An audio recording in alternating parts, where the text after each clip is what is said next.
Break के बाद आपका बहुत बहुत स्वागत है। आप देख रहे हैं मेरे साथ बोल मुंबई बोल। आज हम बात कर रहे हैं गोरेगांव वेस्ट में मोतीलाल नगर 3 नंबर की, और यहाँ पर हेल्थ से जुड़ी हुई जो समस्याएं होती हैं उससे जुड़े लोग हैं। और एक बार फिर से आप तस्वीर में दिखाइए कि यहाँ पर कौन से लोग हैं और इनका जो पूरा मकसद है, इनका जो पूरा सपोर्ट है, वो किस तरह से समाज को जोड़ने का काम करने की दिशा में आगे बढ़ रहा है। जाहिर तौर पर हर किसी की अपनी एक जिम्मेदारी होती है। भाई साहब, अपना नाम बताइए। मेरा नाम आर्मस्ट्रॉन्ग है और स्नेहा फाउंडेशन से जुड़ा हुआ हूँ मैं, और मैं तो पीआरओ के हिसाब से यहाँ पे जुड़ा हुआ हूँ। जो भी मुझे आगे अगर मौका मिलेगा तो हम स्नेहा फाउंडेशन को काफ़ी आगे लेकर जाना चाहते हैं। और ऐसे सब करने के बाद जो भी हेल्थ के रिलेटेड अगर हम शुरुआत किया है, इसके पहले और भी 2-3 कार्यक्रम किया है, तो ऐसा लग रहा है कि हम काफ़ी आगे तक हम जा पाएंगे। और ये भी सोचता हूँ कि मैं अगर हमारे इर्द गिर्द जहाँ पे हमारा संस्था जहाँ से शुरुआत हुआ है, पहले आजू बाजू के लोग को हम पहले जो भी है उनको सेवा का लाभ उठाने दें, और फिर हम दूर आगे पहुँचेंगे, ताकि वहाँ के लोग को भी हम जो हमारा मकसद है स्नेहा फाउंडेशन का और गीता जी मैडम का, उनका सहयोग के साथ में हम जो भी करना चाहते हैं हम और आगे बढ़ेंगे। आपको मालूम है कि आपके नाम से किसी और का नाम मिलता जुलता है, नील आर्मस्ट्रॉन्ग? जी बिल्कुल, मुझे पता है, और मुझे पता भी है, और मैं चाहता हूँ कि हम भी उनके जैसे उतने ऊंचे क़याम तक जाए, और उतनी ऊंची उड़ान करने के लिए हमारे एक अकेले के बल से हम नहीं कर सकते। तो हमारी सबकी सहयोग के साथ हमारी स्नेहा फाउंडेशन का जो भी हमारा मकसद है, तो हम उतनी ऊंचा जाने की उम्मीद रखते हैं, और उम्मीद को पूरा करने के लिए हम सब साथ में जुड़े हुए हैं। और जुड़ने के लिए हमारा सबका एक दूसरे का सहयोग और हमारी जो विचारधारा है वो सब कुछ एक साथ लेकर हम आगे बढ़ना चाहते हैं। ये बहुत सही है कि आप अपने आप को कितना समझ पाते हैं, सामने वाला आपको कितना समझ, दोनों की जो समझ टकराती है तो तस्वीर समाज की बदल सकती है। आपसे जानना चाहेंगे मैडम, आपने किस तरह की समस्याओं को देखा है समाज में अपने? मेरा नाम है संगीता विल्सन, मैं स्नेह फाउंडेशन ट्रस्ट में कमेटी मेंबर हूँ। तो मैंने ये देखा है कि ज़्यादा हमारे देश में गरीबी और बीमारियाँ ये काफ़ी समस्या हमारे इंडियंस के फेस करते हैं, चाहे वो बॉम्बे हो या कोई गांव, गरीबी तो होती है। तो आज की इस मेडिकल कैंप के लिए हम काफ़ी दिनों से प्रार्थना कर रहे हैं, परमेश्वर से मांग कर रहे हैं कि इसे सक्सेसफुल बनाएं, और परमेश्वर ने सुना है और इसे काफ़ी सक्सेसफुल हो भी रहा है। अब तक हमने देखा बारिश के बावजूद भी लगभग 50 लोग आके इस सेवा का वो लोग ने उपलब्ध किए हैं। ज़्यादा लोग आई कैंप में आकर अपना आई टेस्ट करवा रहे हैं। और गरीबी तो है ही, पूरे देश की समस्या है ये, काफ़ी यहीं की नहीं। तो इस गरीबी के लिए भी हमें कुछ करना चाहिए। ऐसे संस्था आके लोगों की प्रॉब्लम्स को थोड़ी बहुत हम जितना हो सके, हमारे सिर्फ पैसों की बात नहीं है, मदद की भी, चाहे उनसे प्यार से 2 बातें करो, या जो भी हम जो क्रिश्चियंस ऑर्गेनाइजेशन जो कर रहे हैं, और अभी मैडम भी हमसे जुड़ी है, तो हम जितना हो सके लोगों के ज़्यादा से ज़्यादा हम उनको मदद करना चाहते हैं। आप क्या कहेंगी? आपको कभी लगता है कि वाकई हम लोगों को, जितने सब लोगों को हेल्थ के प्रति जितनी जागरूकता होनी चाहिए, टाइम पे मिलना चाहिए, डॉक्टर से आज चेकअप कराना चाहिए, उसमें हम कमज़ोर हैं? हाँ, क्योंकि गरीब जो लोग रहते हैं वो काम में अपने जैसे दैनिक जीवन में जो उन्हें ज़रूरत है वो ज़रूरत जुटाने में लग जाते हैं, तो उनको इतना समय या जैसे पैसे नहीं रहते कि वो अपना चेकअप कराएं और अपने हेल्थ पे ख्याल करें, तो इसलिए वो पीछे रह जाते हैं और वो अपने दिनचर्या ही, दैनिक जीवन के ही चक्कर में रह जाते हैं। इसलिए जो गीता मैडम ने उनके लिए जो ये कैंप यहाँ रखा है, उनको एक इतनी अच्छी सुविधा मिल गई है जिससे उसका लाभ उठा के अपना हेल्थ चेकअप करा सकते हैं और अपने हेल्थ के बारे में जान के अपने जीवन को, अपने हेल्थ को सुधार सकते हैं। क्योंकि जो गरीब होते हैं वो बाहर हॉस्पिटल में जाने से भी डरते हैं कि वहाँ जाएंगे तो हमें फ़ीस वगैरह ज़्यादा देना पड़ेगा, तो हम नहीं कर पाएंगे। और यहाँ पे फ्री चेकअप हैं जो मैम ने रखा है, गीता मैम ने जो फ्री चेकअप है, जो अपने स्वास्थ्य के बारे में रखे, उसका लाभ उठा सकते हैं। लाभ तभी आप उठा सकते हैं जब आप पूर्णतः स्वस्थ हों। और आपके स्वास्थ्य को देखते हुए स्नेह फाउंडेशन ने ये कोशिश की है कि मेडिकल कैंप के जरिए आपको बताया जाए कि आप कितने जागरूक हैं। अपने अपने तरीके से लोग बोल रहे हैं। हमारे मुरली जी हैं। मुरली जी, आपको क्या लगता है कि जो भगवान कृष्ण की मुरली थी उससे हर कोई सुध-बुध खो बैठता था? अगर हम गायों की बात करें, आज गोरक्षा के नाम पर इस देश में बवाल मचा हुआ है, कोहराम मचा हुआ है। कोई बीफ की बात करता है, कोई कुछ करता है, कोई कुछ करता है, लेकिन आम आदमी की भावनाओं को समझने की बात ही नहीं होती इस देश में। आपको क्या लगता है कि इस तरह के आयोजन हम सबको कितना जोड़ने का काम करता है? देखिए, अब हम एजुकेटेड है, पढ़े लिखे हैं, फिर भी है ना, बोला जाता है कि साल में एक बार आपको मेडिकल चेकअप कराना है, पर हम खुद ही नहीं कर पाते, या तो फिर टाइम की वजह से, या तो फिर हम ध्यान नहीं देते हमारे हेल्थ का। तो इस आयोजन के थ्रू हम लोग एटलीस्ट ये कहना चाहते हैं कि ये फ्री हेल्थ चेकअप, तो एटलीस्ट आप अपना चेकअप करा लो, अपने मतलब स्वस्थ जो भी है उसका जानकारी ले लो कि आपको कोई प्रॉब्लम है या नहीं है, ध्यान दो।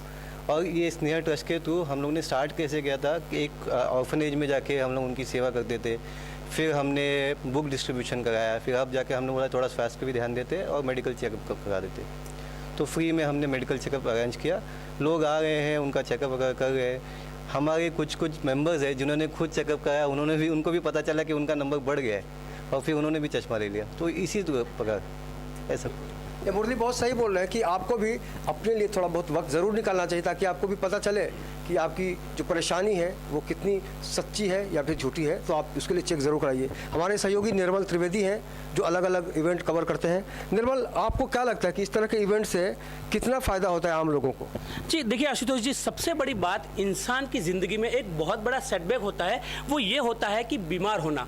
बीमार होने के साथ साथ उसका पूरा परिवार टेंशन में होता है, आर्थिक, शारीरिक और मानसिक रूप से।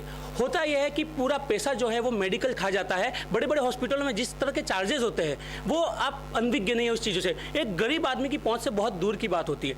अगर इस तरह के कैंप लगते हैं, आजकल जिस तरह से कुकुर मुत्तों की तरह एनजीओज उग रहे हैं, लेकिन इस एनजीओ की संस्थाओं में स्नेहा फाउंडेशन जैसे कुछ ऐसे ट्रस्ट है, जैसे गीता जी इनके साथ काम कर रही है, वाकई लगता है कि अच्छे एनजीओज है जो काम कर रहे हैं और देश में ऐसे एनजीओज की जरूरत है जो लोगों का वाकई भला करना चाहते हैं। मोदी जी चिल्ला रहे हैं कि स्वास्थ्य, शिक्षा, सुरक्षा बहुत बड़ा मुद्दा है और ये मुद्दे जो है वो इस तरह के आयोजन से वाकई आ सकते हैं सामने। लोगों को जो है चिकित्सा मिल सकती है। लोग जो अपने पैसे जेब में नहीं रख पाते हैं, इसमें ना गरीब की बात होती है ना अमीर की बात होती है।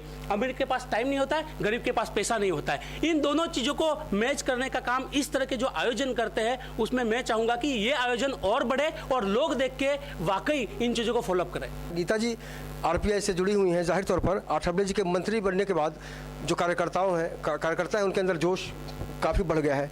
आपको अगर हम पूछें कि आठवले जी का कितना सपोर्ट मिलता है या नहीं मिलता है, तो उस बारे में क्या कहेंगी कि आप बहुत काम करना चाहती हैं, कितना सपोर्ट आपको चाहिए पार्टी से या आठवले साहब से?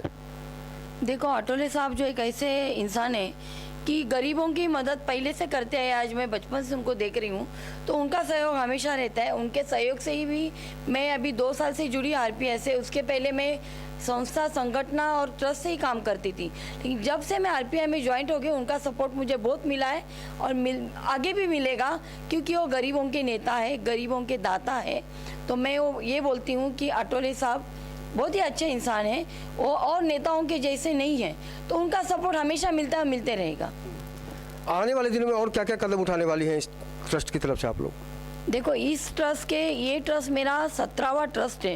हर ट्रस्ट में मैं कैंप तो लगाती हूँ, अनाज बांटती हूँ, आश्रमों में हम लोग जाते हैं, गरीब अनाथ बच्चों को, जो बच्चे रोड पर हैं उनको भी हम लोग आश्रम में डालते हैं। जिसको माँ है, बाप नहीं, बाप है माँ नहीं, उनको अच्छा एजुकेशन हम देते हैं। मतमंद जो बच्चे होते हैं, जो सुनते नहीं, वो जिनको वो प्रॉब्लम्स है, उनको भी हम लोग हॉस्टल्स में डाल के बढ़ाते हैं।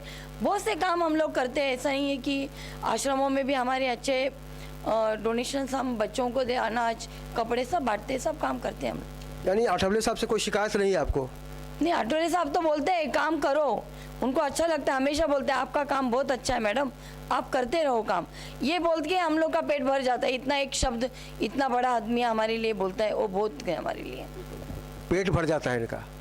जिसका पेट नहीं भरता उसके लिए कौन सोचेगा? क्या आपको लगता है कि हम आने वाले दिनों में उस समाज की कल्पना कर सकते हैं जहां कोई बीमारी नहीं होगी, कोई बेरोजगार नहीं होगा, हर बेटी सुरक्षित होगी? कभी कल्पना करती हैं आप? एक आशा है ऐसी सोसाइटी के लिए। इंदिरा, आप क्या कहेंगे? इंदिरा गांधी ने बहुत कुछ किया है इस देश में। अगर हम इंडिविजुअली हर एक जन का सोच इसी तरफ हो कि इसी तरह का सोच हो कि हम हर एक गरीब इंसान के लिए कुछ ना कुछ करें, तो फिर ज़रूर बन सकता है। क्यों नहीं बन सकता है? अमन बन सकता है, सबके लिए रोज़ी रोटी बन सकती है, सब कुछ बन सकता है। बिकॉज जो पैसा इंडिया के पास है वो कोई देश के पास नहीं है। जो ट्रेजरी इंडिया के पास है वो किसी के पास नहीं है। बस इतना है कि वो ट्रेजरी कुछ कुछ अमीर लोगों के पास है और बाकी गरीब लोगों में बट नहीं रहा है। तो अगर वो इक्वली बटे और अगर सर्विसेज सबको मिले, जो भी योजनाएं भी गवर्नमेंट बहुत सारी योजनाएं बनाते हैं, हम जैसे लोगों तक वो इन्फॉर्मेशन भी नहीं पहुंचता है, तो गरीब के पास कहाँ से पहुंचेगा? तो ये इक्वालिटी टू इन्फॉर्मेशन, ये सब अगर सबको जानकारी हो, सब उनका फ़ायदा उठा सके, तो हम तो सबसे बेहतर एग्जाम्पल ऐसा डेवलप्ड कंट्री कहलाएंगे and it will be India will be the best country in the world. Sangeeta ji, आपको क्या लगता है? आप बहुत संक्षेप में क्या कहना चाहेंगी भविष्य के बारे में? भविष्य के लिए तो हम सब अच्छा ही सोचते हैं, लेकिन जिस तरह भाई ने कहा कि इंडिविजुअली भी हमारी भी रिस्पॉन्सिबल होनी चाहिए कि हम भी अपनी तरफ ध्यान दें हेल्थ को लेके। एक एक जन ऐसा सोचने लगे तो एक दिन आएगा जब पूरा समाज अच्छा होगा और सब लोग हेल्थ वाइज कॉन्शियस होंगे और अच्छा देश भी अच्छा होगा। यही उम्मीद है जो कहीं ना कहीं से हमें आगे बढ़ने को प्रेरित करती है। आपका क्या सोच रहा है भविष्य के बारे में? संक्षेप में बोलिए। हम ये कहना चाहता हूँ, भविष्य में सब मिलकर एक मन से, अगर एक सोच से अगर हम कदम बढ़ाएगा, हमारे देश में हम बहुत कुछ कर सकते हैं। इंसान ऐसा काम नहीं कर सकता, ऐसा कोई काम नहीं। और शांति का देश है हमारा देश पहले से शांति को मानता है, और अगर हम वो शांति चाहता है तो हम एक होके अगर कदम बढ़ाएगा तो देश के एक बहुत बड़ा अच्छा स्थान में हम देख सकेंगे। इनकी बातों में लगता है जैसे नेता लोग बोलते हैं ना, एक हो जाएंगे, देश अच्छा आगे बढ़ेगा। शायद इनकी जो बात है सच हो जाए, अच्छी बात है। आप क्या कहेंगे भविष्य को लेकर? हाँ, भविष्य को लेकर तो यही कहना है कि सब, जैसे कृपा पास्टर ने बोला है कि सबका विचार एक ही हो और सब एक संग एक ही विचार में चलेंगे तो ज़रूर अपना देश आगे बढ़ेगा। आपका लास्ट कोट भविष्य के बारे में? अच्छा, भविष्य के बारे में अगर मैं सोचता हूँ तो पहले मैं अपने बच्चों के बारे में सोचने का चालू करता हूँ, लेकिन शायद वो गलत है। बच्चों के बारे में तो और भी बच्चे लोग हैं जो काफ़ी कुछ उनको मिल नहीं रहा है, तो हम ऐसी संस्था से हम उन बच्चों के पास भी पहुंचना चाहते हैं। उनके अपने बच्चों के साथ उनका भी सुरक्षा हो जाए भविष्य के लिए, ये मेरी प्रार्थना है। मुरली, आप क्या कहेंगे? भविष्य के लिए मैं चाहूँगा कि सारे मिलकर काम करें, एक साथ आगे बढ़े। खुद आगे बढ़ेंगे तो देश भी आगे बढ़ेगा। क्या उम्मीद है भविष्य से? भविष्य में ये उम्मीद है कि सब मिलके अगर हमारा देश में अमन शांति रखे और एक दूसरे के लिए मदद के लिए आगे बढ़े तो हमारा देश सही में नंबर 1 इज़ द इंडिया। अगर हम एक दूसरे को मिलके हेल्प करें, एक दूसरे का दिल जाने, एक दूसरे का दुख जाने, इसमें ही सब कुछ है। लेकिन सब लोग मिलके इकट्ठा होना चाहिए, ये मैं बोलूँगी। इंसान अपना कर्म करता है और कहा जा सकता है कि इंसान जो चाहता है उसमें कहीं ना कहीं से एक मर्म होता है। और ये जो गिटार है, हम दिखाने की कोशिश करेंगे आपको कि इससे हमने बात की शुरुआत की थी शो की, बोल मुंबई बोल की। और इसी गिटार के साथ हम ये आपको बताना चाहेंगे कि संगीत का मज़ा तब आता है जब समाज में शांति होती है। और हमें उस दिन का इंतज़ार करना होगा जब ये पीस जो कबूतर है, उड़ता हुआ कबूतर, सिर्फ हर दिशा में यही संदेश दे कि हर तरफ शांति है, लेकिन आपके लिए एक आज भी क्रांति है जिसको करने की ज़रूरत है। तो अगर आपके आसपास भी कोई समस्या है जिसका समाधान नहीं हो पा रहा है तो आप हमें संपर्क कर सकते हैं। आपके टीवी स्क्रीन पर हमारा नंबर लगातार फ्लैश हो रहा है। हम फिर बनेंगे आपकी आवाज़ और कह सकते हैं कि बोल मुंबई बोल के ज़रिए हमने एक उम्मीद की कोशिश की है कि आपकी समस्याओं को हम वहाँ तक पहुँचाने की कोशिश करें जहाँ तक आप नहीं जा पाते हैं। जिस तरह से आज हेल्थ की बात हुई तो गरीब आदमी अपने इलाज के लिए वहाँ तक नहीं जा पाता, तो ये छोटे छोटे माध्यम हैं, हम भी आपके माध्यम के तौर पर आपके सामने पेश कर रहे हैं E24 न्यूज़ को। और E24 न्यूज़ के ज़रिए आप भी अपनी आवाज़ को उठा सकते हैं। तो आज के बोल मुंबई बोल में बस इतना ही। कल फिर मुलाकात होगी किसी अलग इलाके में, किसी अलग समस्या के साथ। तब तक मेरे कैमरामैन उपेंद्र पांडे के साथ मुझे यानी अविंद्र आशुतोष को दीजिए इजाज़त। नमस्कार।